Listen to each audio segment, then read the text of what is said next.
years she had found her own way of typing, it was mostly successful. When she had words. Astrid kept fingers poised and ready, then closed her eyes. Lord, please give me these words today. I know I ask for much. I know I'm not worthy. But I believe you gave me this talent, and I believe you did so for a reason. Now I ask, Lord, that you help me deliver this talent to my editor on time. Amen. Heaven help her, she couldn't even get the words for prayers right these days. Sarah Bauman. That was her heroine's name. And Sarah Bauman was on her way to teach school on the first day of classes. Not exactly the beginning to set the world on fire, but it was a beginning. She had her lunch cooler in one hand and a stack of books cradled in the crook of her left arm as she A knock sounded at the front door. Astrid closed her eyes, but to gather her patience, not to pray this time. She had finally gotten started. She didn't need any interruptions or distractions.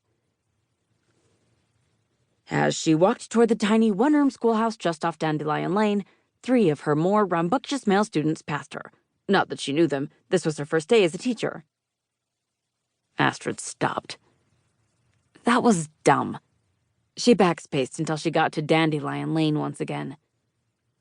3 rowdy boys sped past on their scooters. She knew them from church. She had already been warned by last year's teacher, her friend Esther Yoder, that they could try the patience of Job, but she was ready for them. How was she ready for them? Astrid tapped one finger against her chin and tried to determine what she would do if she were the teacher of rowdy boys in a one-room schoolhouse. But nothing came to mind. Just scratched teacher off her list of possible employment opportunities that she could pursue once her editor cut her loose from this contract for being unable to fulfill her obligations and write a book. Never mind. She would figure that out in a second. Sarah waved to Fat Dan. The man who was so slender he would blow away if a strong wind kicked up, cupped his hand around his mouth, and called out to her, "Ready for the first day of school, Sarah?" She gave him a thumbs up and... The knock sounded again, jarring Astrid out of the flow she'd gotten into. Okay, so flow was completely overstating it.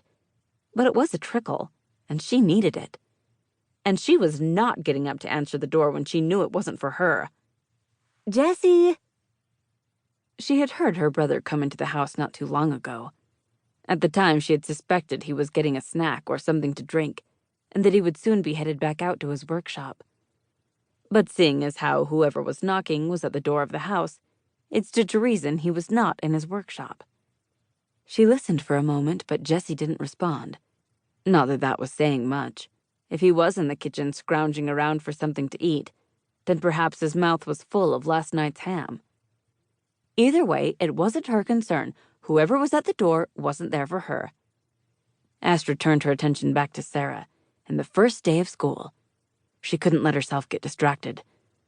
But she supposed that was the problem with having a brother who had a workshop right out front.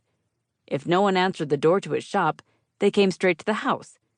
Yet with any luck, they would turn around and head back to Jessie's shop. He really needed to get his sign up so people would stop doing that, coming to the house instead of stopping off at his workshop and not bothering her. It's just when the words were hard. In truth, starting any new book was hard. At first, she hated everything she wrote. But by chapter 8 or so, she usually found her rhythm with the stories. By then, the characters would present themselves for who they were and what they wanted. But things had changed with the last novel she had turned in. She had written it out of habit. Autopilot, she heard it called. The idea hadn't excited her. Her characters hadn't occupied her every thought. The story hadn't kept her up at night thinking about what was going to happen next. And now this book seemed especially trying. This was her 3rd attempt to start chapter 1 this week, which didn't sound so bad if she pointed out that it was Friday. It did, however, look devastating when she mentioned the fact that she had only started working on it on Wednesday. Every word she had written between then and now she had erased. Making matters worse, Sarah was a schoolteacher. How many schoolteachers had she written about in her series? She couldn't remember, but more than...